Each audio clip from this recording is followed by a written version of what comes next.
Hello and welcome to this week's edition of Park Life. I want to start with something a little bit different this week. Before we get going, I think it's time we reminded ourselves of the true meaning of football. In a week where Europe's elite has instigated a money-fueled power grab, it's time to remember that football is the people's game. The game, and especially Exeter City FC, is about you guys, the supporters. After all, in every sense, it's your club. Real football, real passion, real emotions. You are the heart and the soul, and we are so proud to be a supporter-owned club where the fans just mean so much more. To anyone who feels disenfranchised with the club that's at the top, I have one message for you. Give your local club a go. Here it is, one big family. No VAR, proper tackles, warm bovril and a pie. What isn't there to love? Anyway, now I've got that off my chest, here's what's coming up on today's show as City take on Newport. Coming up on today's show, we hear from the two Taylors, manager Matt and captain Jake, and Jed Penberthy gives us a lowdown on the Welsh side. But first, let's take a look back to Tuesday night as City took on Forest Green in a huge clash at the Innocent New Lawn. He's trying to push forward as Adams is going to chase that down. He's going to win the battle too. Adams in behind and a very good save by Andresen. Andresen still not sure whether to pick it up. Collins does well to eventually get it under control. Create room to shoot too, and he strikes the upright. And it bounces clear and away to safety. One-way traffic at the moment in this first half, and again the home side are in behind. Again Andresen is called upon to get it forward. Jay having a go from distance, but it didn't have the dip. Just pings it forward. It's going to go all the way through to the defender who's bundled over from behind. It's a big shout for a penalty there. Deep ball towards the far post. It's behind, it's down by Jay. Trying to feed it through now. Bowman. Jay. Can't beat the keeper. Flicked on, but not well away.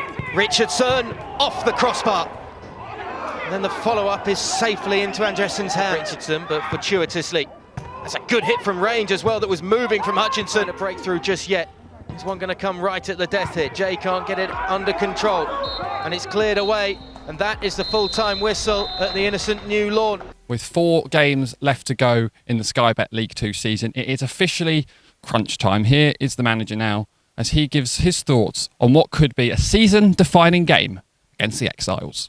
The players have needed a couple more days to rest and recuperate, and then we'll give them a simple game structure and a simple plan going into this weekend. And it'll all be about execution, be all about getting ahead and getting in front of this game, and attacking it from minute 1 to minute 95, and giving it all we've possibly got, and then we'll see where we are after the game. Obviously, Robbie Wilmot's unavailable because we're facing his parent club, but did we come through Tuesday unscathed? Yes, as far as I'm aware, a few tired bodies, a few tight bits and pieces, a few bumps and bruises, but nothing serious. Obviously, Robbie being unavailable for this weekend's a blow because he's a good attacking player and one we've used well recently. So it's we're almost one short in that respect, but it's another opportunity for the rest of the group to put on a performance. And like I say, just go at it all guns blazing this weekend, all adrenaline, all power, all pace and all intent. But understand as well that we only need one moment and one moment to get ahead, and that moment doesn't have to come straight away. It'd be great if it did, but to also to manage your game and understand the needs of the game this weekend, we'll need some level heads, something we didn't quite have in that first half on Tuesday night, but some level heads and a little bit of experience out there, a little bit of physicality, but also players who can execute in those big moments. When you get to this point in the season, you need someone with experience of high-pressure situations. We caught up with Jake Taylor in the week to discuss the game and the last few matches of the season. Yeah, lots of confidence going into the game on Saturday, and hopefully we can start the game better than we did, and hopefully take some of our chances. We know how much is riding on Saturday's game, knowing that if we win, we're in the playoffs for this week at least. I mean, what's the manager impressed on you and the rest of the players about how big this game is? I don't think he has to say too much. I think all the players are, well aware of, the importance of this game. Not just this game, but the 3 that come after it as well. We have to make sure that we go into it with a lot of confidence, real positivity, and start the game really brightly like we have done throughout the season. Like I said, we're all well aware of how big this game is, not just for the players, but everyone watching from home at the moment. And hopefully we can put on a good performance and get 3 points here, and not just here to the next 3 games are massively vital as well. Back with another lowdown as Exeter take on the Exiles, our pun king Jed Penberthy. Here is his lowdown on Newport County. This weekend it's all to play for in League 2 as Newport County travel to St James's Park on Saturday ahead of a 3 p.m. kick-off. The club were formed in 1912 at the Tredegar Arms Hotel to replace the defunct Newport FC, who went bust in 1907. The first settlement was founded in Newport during the Norman invasion, and during the Industrial Revolution in the 19th century was Wales's largest coal port. In 1963, Newport played against the New Zealand All Blacks and even beat them, and in 2002, Newport gained city status from Queen Elizabeth II's Golden Jubilee. The club were founder members of Division 3 in 1920, and in 1938-39 won their first Division 3 title. In 1980, they won the Welsh Cup, beating Shrewsbury 5-1 on aggregate, and this qualified them for the European Cup Winners' Cup. They managed to reach the quarter-finals but were edged out by Carl Zeiss Jena. In 1989, Newport County FC went bust, and out of the ashes grew Newport County AFC. After gaining promotions up into the conference in 2013, they played Wrexham in an all-Welsh tie at Wembley, and they came out on top and returned to the Football League. This season they sit precariously 3 points above us in the table, but with the superior goal difference you know that the winner on Saturday will have their destiny in their own hands going into the final 4 games of the season. Trying to drag them over the line is Michael Flynn, who is Newport's born and bred and has been integral for the Exiles since the turn of the century. In an over 400 game playing career, he started his career at County before moving to Barry Town and then to England with Wigan Athletic. He played for Blackpool and Huddersfield as well, but he's returned to Newport as the manager and has been working miracles ever since. The 40-year-old took the reins in May 2017 and in his time at Rodney Parade has held Tottenham Hotspur to a 1-1 draw and just last October won League 2 Manager of the Month. Now, we all know how much the Welsh love their rugby. So much so that Rodney Parade is owned by the Welsh Rugby Union. Newport County have to share their ground with Newport RFC and Newport Gwent Dragons. Rodney Parade is the second oldest sports venue in the country after Preston's Deepdale. And the stadium has hosted both South Africa and New Zealand in the 20th century. Now, as a football stadium, Rodney Parade has to reduce its capacity from 8,700 for rugby games to 7,800 because of away supporters. But the record football attendance came as recently as 2018, when 9,836 Del Boys crammed into Rodney Parade to watch Tottenham Hotspur. In 2007, plans were drawn up to extend the capacity of Rodney Parade to 15,000, but those plans still haven't come to fruition just yet. This week's one to watch is Jos Labadie. With the sad announcement in June of last year that captain Mark O'Brien will be retiring from football due to a necessary heart operation, Jos Labadie has picked up the armband for the Exiles. Having made over a century of appearances for Newport, he has certainly earned the right to captain the side, but it looked like Labadie might have played at a higher level at one stage. His career started out at West Brom as a trainee, enjoying a short loan spells at Shrewsbury and Cheltenham to gain experience. His Premier League hopes were dashed in 2010 as the midfielder joined Tranmere Rovers in League One. Just 2 seasons later, and with just 15 starts under his belt, Labadie joined Notts County in another move that only saw him start a handful of games. A decent time at Dagenham and Redbridge earned Labadie a deal at Newport County. A tackling beast, Labadie has started 30 games so far this campaign. And finally, although most clubs play at 3 p.m. on a Saturday, when floodlights were fitted at Somerton Park, Newport County's old ground, Newport switched their kick-off times to 3:15 to allow steelworkers to attend. Upon relegation in the 1980s, they switched back to a 3 p.m. kick-off, where only fools and horses would turn up to Rodney Parade 15 minutes late as they switched back to a 3 p.m. kick-off. For Saturday's game, we will be working with Andy's Man Club as we try to raise awareness of male mental health. This is an issue I'm sure so many of us can relate to, especially in the past year or so. I've felt it. I've had trouble before, you know, when you feel like the world's coming down on you, you don't know how to cope. But I found the easiest thing to do was to speak up. And so many of us have found the courage to do that. And if you're going through something, I'd strongly urge you to talk to someone, your mum, your dad, your brother, someone like that. Talk to anyone. And believe me, a problem shared is a problem halved. We've spoke to some people around the club this week to find out the importance of the campaign and why it's so important to talk. You'll hear from media assistant Zandy Thornton, defender Lewis Page, but first here is Andy's Man Club themselves discussing just why this campaign is so important. Andy's Man Club started in West Yorkshire just short of 5 years ago after a young man named Andy Roberts, who appeared to be, happy-go-lucky, enjoyed his football at the weekends, enjoyed going out with his friends, etc.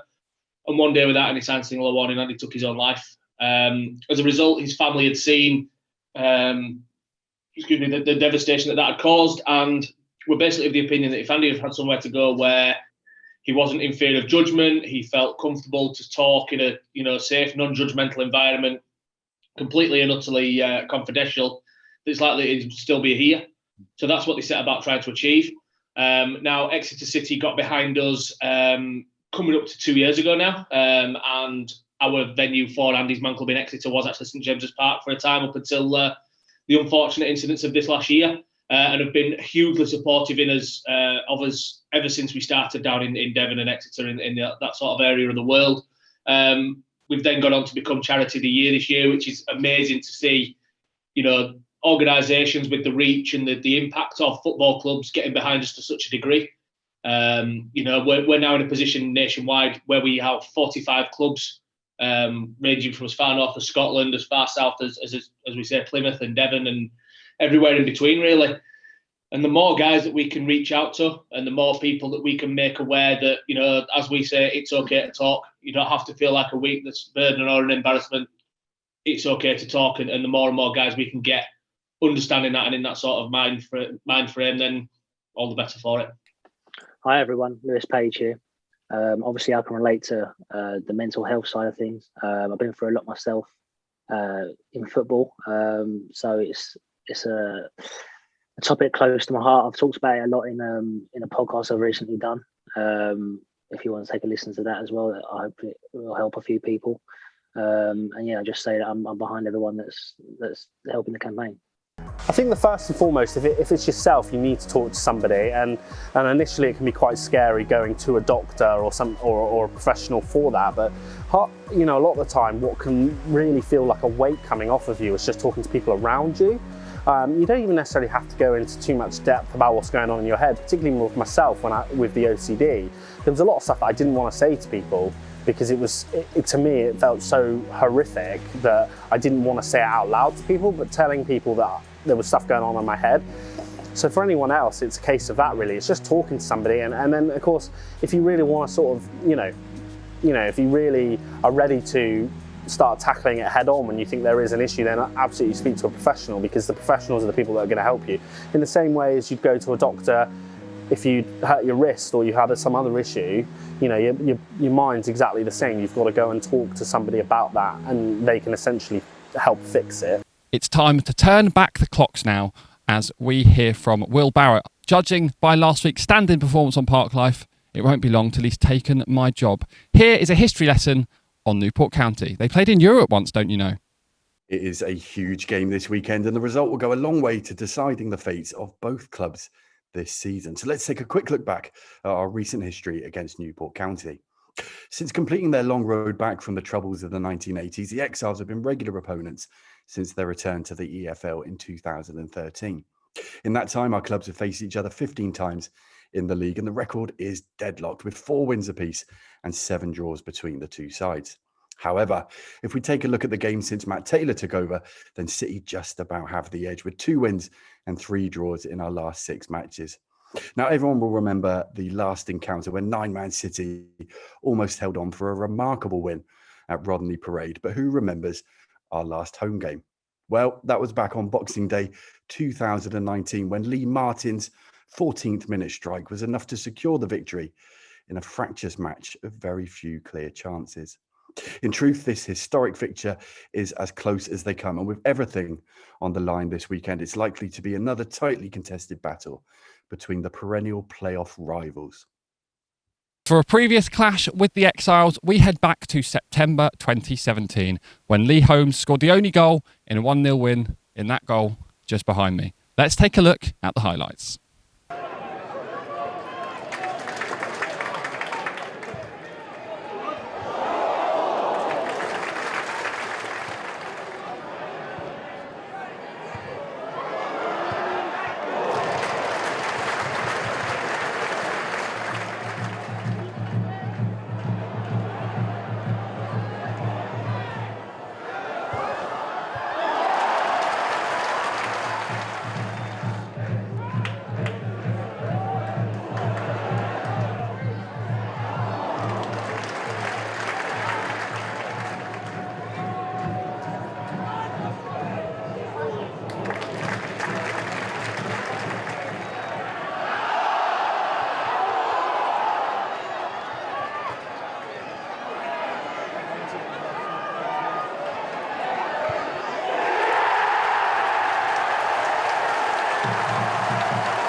City's previous clash with Newport this season certainly isn't one we'll forget in quite some time, as the 9-men Grecians held on for a 1-1 draw at Rodney Parade in February. Let's take a look back at that one.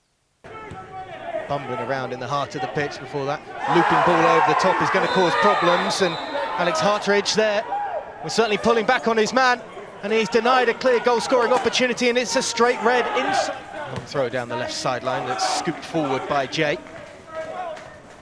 It away, but not well away, and a good opening up on the edge of the area. It's really well hit. Bowman strikes from distance and beats the keeper from 18 yards out. The 49th goal of the leading scorers in the division is a sensationally sweet finish. And towards the near post. Again, it's crowded inside the area, and somehow that bounces away. Maynard with the initial effort. High into the air, and that's a nasty coming together over on the far side of the field. And it's the goal scorer Bowman who is perhaps in trouble here. Was very aggressive as he came across with his challenge, and there's a discussion, and it's a straight red, and Exeter City are down to 9 men just before half-time. Looking towards the far post again, it was almost directed towards him and then scooped over the top of the crossbar by Taylor. Find a target. It's pulled back to Haynes here, and it's fumbled by the keeper initially, but it couldn't pull the trigger.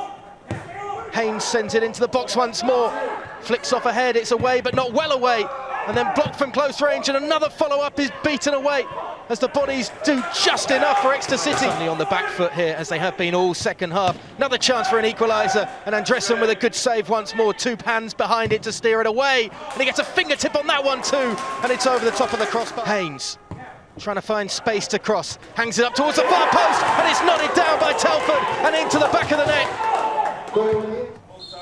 Thumped away, and that is the full-time whistle at Rodney Parade. While we're sadly still a few months off from welcoming City fans back to the ground for a game, there is one way that you can come and see the old girl in the flesh once again. Our COVID-secure stadium tours are back underway, and you can find out all the history of this grand old ground and the club from one of our very good guides. Visit the website or give reception a call to find out more. Answering this week's fan questions is League Two's Player of the Month for March, Matt J. Included in his questions was which former Grecian would he like back at the club? His answer may surprise you. First name might be a familiar one to you. It's Connor Riley.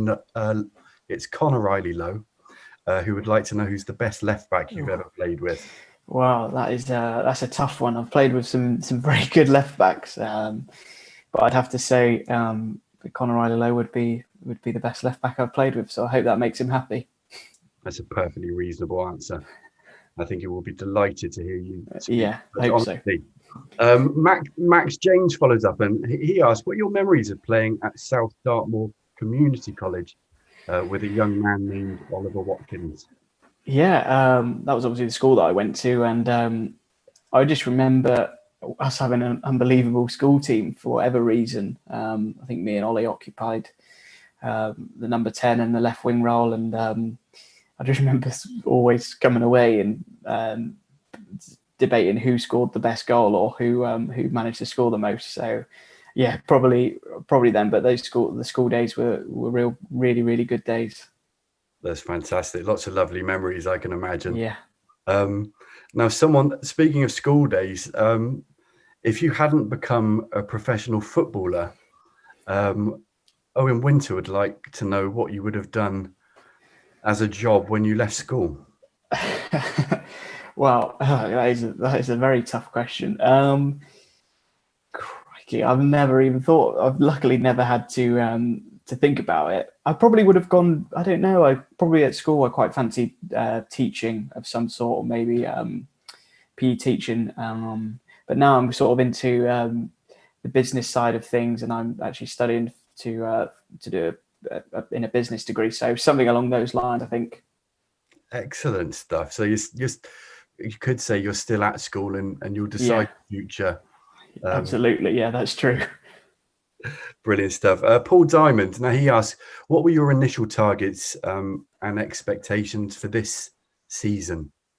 This question's been asked to me. I think Scott asked me not so long ago. I think I was aiming for 10 goals. And I think as a team, we were probably aiming to be pushing for those playoff places, given the state of the league and what the teams were like. I think that was quite a reasonable target. But 10 goals for me, and thankfully I've passed that. And now the next goal is get to 20 league goals would be nice. So 3 more from now would be real icing on the cake.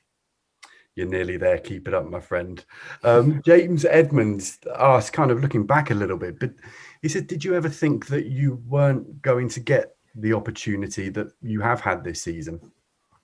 No, is the short answer. But I think at times, when you were not being selected and you were sat in the stands on a Saturday, that was quite tough because all you wanted to do was play and you felt like you were good enough to play. So that was quite damning. But I think it's kind of only made me stronger, and now it means more, and I've kind of had to work my way up. So no is the short answer. I always felt like I would get that chance and be able to showcase what I can do. It's brilliant. It's important to have that belief, isn't it? At any level. Jacob Price asks, what is your favourite goal that you scored for Exeter?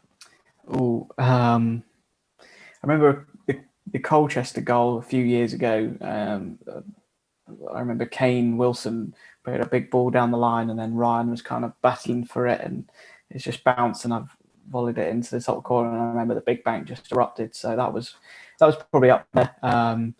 I The free kick this year was quite special as well, because I've tried so hard to improve those dead ball. So either of those two were probably my favourite ones.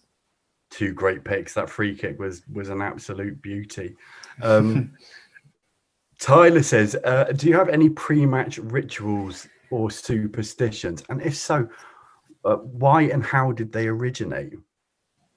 They kind of come and go really with the superstitions. I normally go, if I'm arriving at the stadium, I always try and go the same way and try and leave at exactly the same time. And I have a lucky pair of pants that I wear as well to a match day. Obviously, they're washed regularly, after every use. But and then we also have Dan, the kit man. He wraps our kit up in a towel, and then it has our number like on a piece of tape. So then I unravel the tape and put it next to my shirt.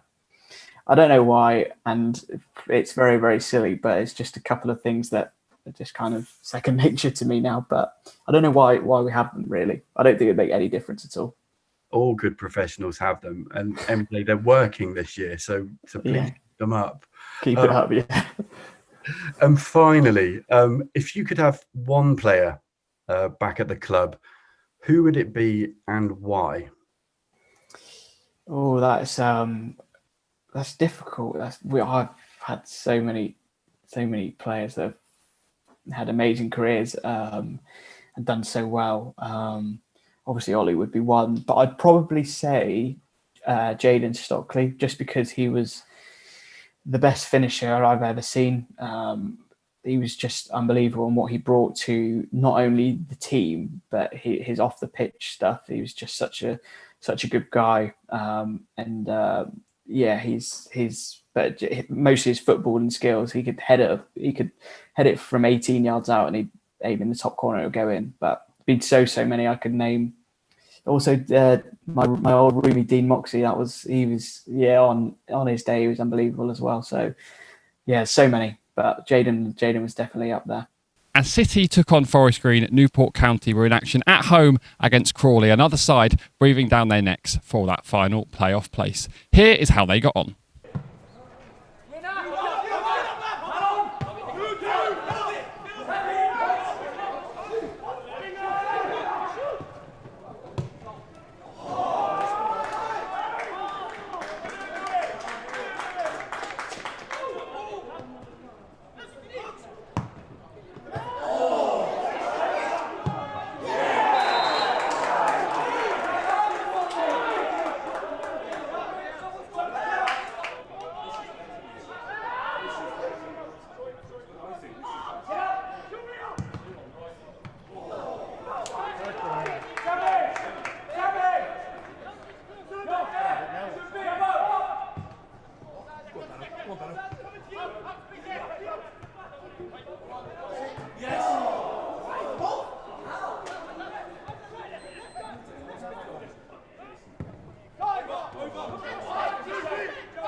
Follow in your heart, in spirit, in soul.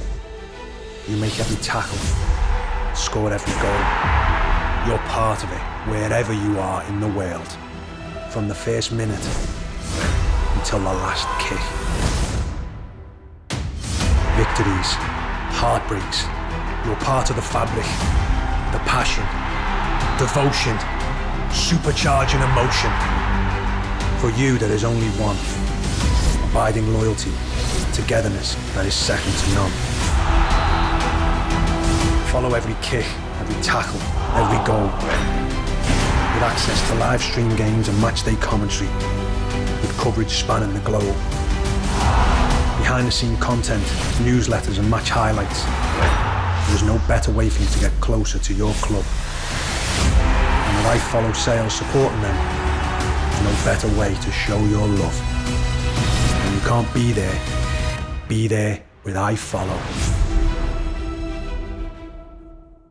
That is everything that we've got time for on Park Life this week. Thank you so much for joining us. I know there was a lot to take in there as City take on Newport County this afternoon.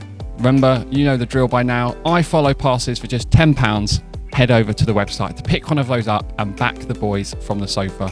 Social media in the website is your go-to place after the game for all the reaction as City hopefully gain 3 points. I'm going to do what Will did last week. What was it? Come on, City.